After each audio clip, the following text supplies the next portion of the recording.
127वां संविधान संशोधन बिल संसद में पास हो गया है, जिसके बाद अब राज्यों को ओबीसी लिस्ट तैयार करने का संवैधानिक अधिकार मिल जाएगा। यानी राज्य खुद ये तय कर सकेंगे कि ओबीसी लिस्ट में कौन कौन जातियां आएंगी।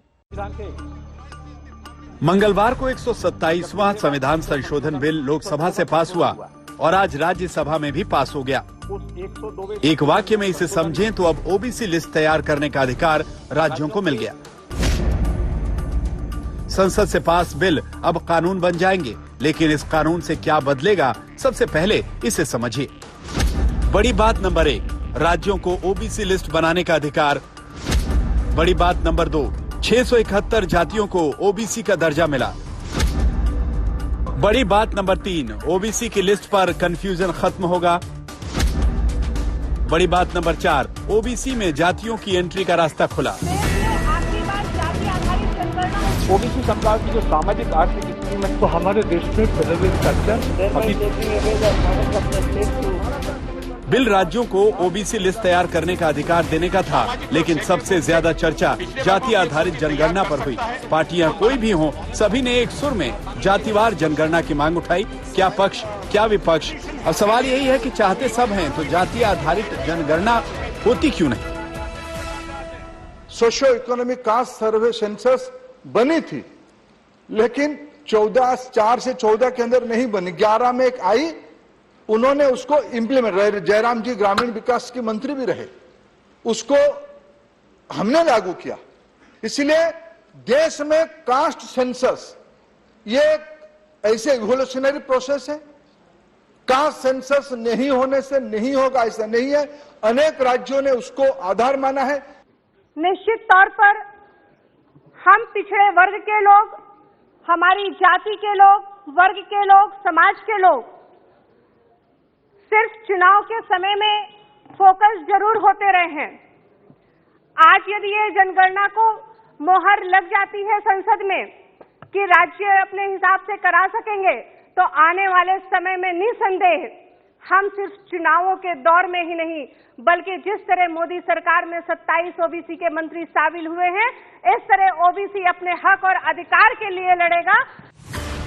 क्या पूरा सियासी खेल सिर्फ खुद को पिछड़ों का हितैषी दिखाने का है? राज्यसभा हो या लोकसभा, एनडीए से भी यही आवाज आई कि जातिवार जनगणना होनी चाहिए। मैं फिर दोहराऊंगी कि ये समय की आवश्यकता है, देश को इसकी जरूरत है। हमारी संख्या कितनी है, ये देश की पिछड़ी जातियों को जानने का अधिकार है। जब हमारी संख्या स्पष्ट होगी, तभी हम इन जातियों के साथ न्याय भी कर पाएंगे। जनगणना को शुरू किया जाए और जो अत्यंत पिछड़े वर्ग में है, जो समाज के अति में हैं, उनकी समस्याओं का निदान के लिए एकमात्र है जनगणना करना। इन्हीं चंद शब्दों के साथ मैं सिंघवी साहब को बताना चाहता हूं कि चमन के सींचने में पत्तियां कुछ झड़ गई होगी।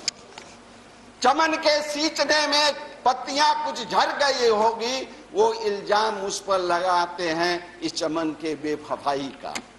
और जिसने चमन के कलियों को अपने हाथों से रौंद डाला, वो दावा करते हैं इस चमन के।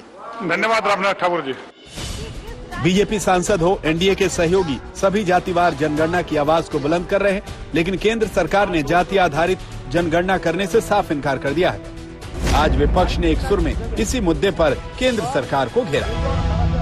तुम्हारा क्या या तुम्हें क्या, तुम्हें तो आसान है बहुत रास्ते बदलना। तुम्हें तो आसान है बहुत रास्ते बदलना। हमें हर एक मौसम काफिले के साथ चलना है। तो आप ओबीसी काफिले को सिर्फ लिप सर्विस दे रहे हैं, हमेशा उसके साथ नहीं चल रहे हैं। Again the states, 2014 the states would spend 46%. Now the states are spending 65% on programs they undertake. So why no caste-based census? कि 2011 में हमारे राष्ट्रीय अध्यक्ष लालू जी, मुलायम सिंह जी, शरद यादव जी और कई साथी कर्नाटका के, तमिलनाडु के जातीय जनगणना की बात हुई, इनकॉर्पोरेट किया गया। सब इसी सदन में मैंने कई दफा सवाल पूछे कि उन आंकड़ों का क्या हुआ, तो कहा गया कि आंकड़ा करप्ट हो गया।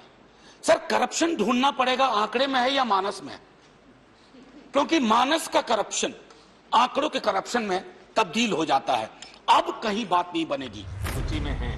2022 में उत्तर प्रदेश में चुनाव पिछड़ों पर सियासी पार्टियों की सीधी नजर है। इसका असर भी संसद में दिखा। समाजवादी पार्टी और बीएसपी ने मोदी की नीयत पर सवाल उठाए। इस देश में कास्ट सेंसस न हो, जातीय जनगणना हो, कितनी संख्या है, एजुकेशन का परसेंटेज क्या है हर कम्युनिटी का, कितने नौकरियों में है, क्लास 1 में कितने